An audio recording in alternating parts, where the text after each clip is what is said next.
Hello friends, আমার YouTube চ্যানেলে তোমাদের সবাইকে স্বাগত। আজ আমি একটা রেসিপি করব ডিম দিয়ে।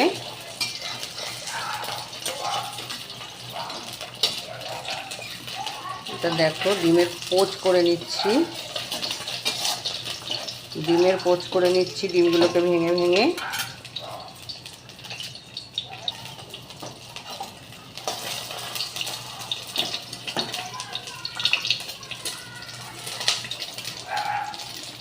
ডিমগুলোকে ভাজা হয়ে গেছে। এবার আমি তেলের পরে পেঁয়াজ দিয়ে দিচ্ছি। তোমরা দেখো, তেলের ওপরে আমি পেঁয়াজ দিয়ে দিলাম। পেঁয়াজটাকে একটু ভাজা করে নেব।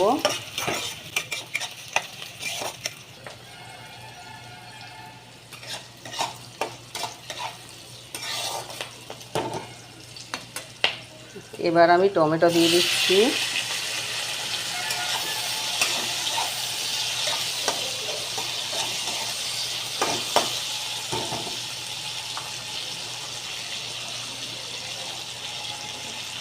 তারপরে দিলাম মশলা। কাঁচা লঙ্কা বাটা, তো একটু রঙটা হচ্ছে, লাল কম হবে একটু।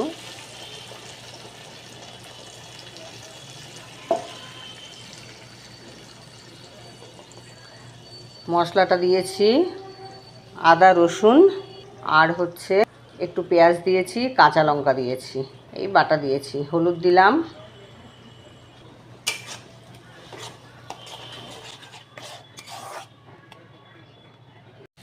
দেখো বন্ধু, তোমরা, আমার মশলাটা প্রায় কষানো হয়ে গেছে।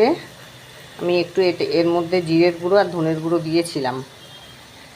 দেখো, এবার একটু ওই গুঁড়ো গরম মশলা যেটা আমি করে রাখি, সেই গুঁড়ো গরম মশলা একটু দিয়ে দিচ্ছি। আলাদা করে গরম মশলা দেব না। এটা হচ্ছে গরম মশলা। যেদিন ইচ্ছা করে না গরম মশলা বাটতে, সেদিন মশলাটাই দিই। দেখো, আমার মশলাটা প্রায় হয়ে গেছে কষানো।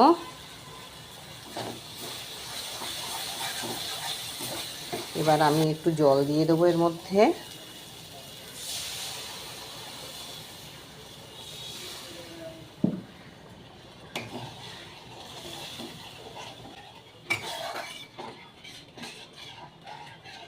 আর আমি ডিমগুলোকে ছেড়ে দেব।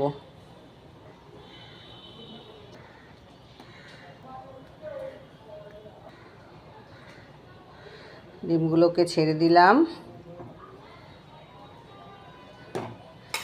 দুটো কাঁচা লঙ্কা আস্ত দিয়ে দিলাম। আমি একটু ঝাল বেশি খাই।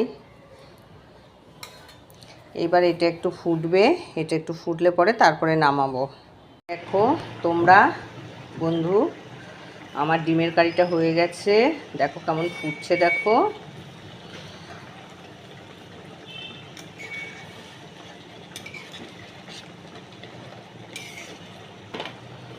আমি গ্যাসটাকে অফ করলাম।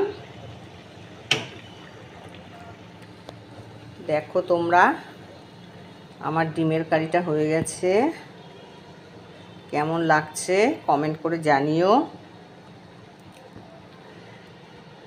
আমি আজ কটা দিন, দুটো তিনটে দিন ধরে সেইভাবে ভিডিও দিতে পারি না তোমাদের। আমার শরীর খারাপ হওয়ার জন্য আমি এই ডাক্তারের কাছে দৌড়াদৌড়ি করেছি, সেই জন্য দিতে পারি না। আজ ডিমের কারি করলাম। এই রেসিপিটা যদি তোমাদের ভালো লাগে তাহলে প্লিজ কমেন্ট করো, লাইক কমেন্ট করো। আর যারা সাবস্ক্রাইব করোনি তারা প্লিজ একটু করে দিও। ঠিক আছে, তোমরা ভালো থেকো আর প্রাণ খুলে হেসো। রাখছি তাহলে।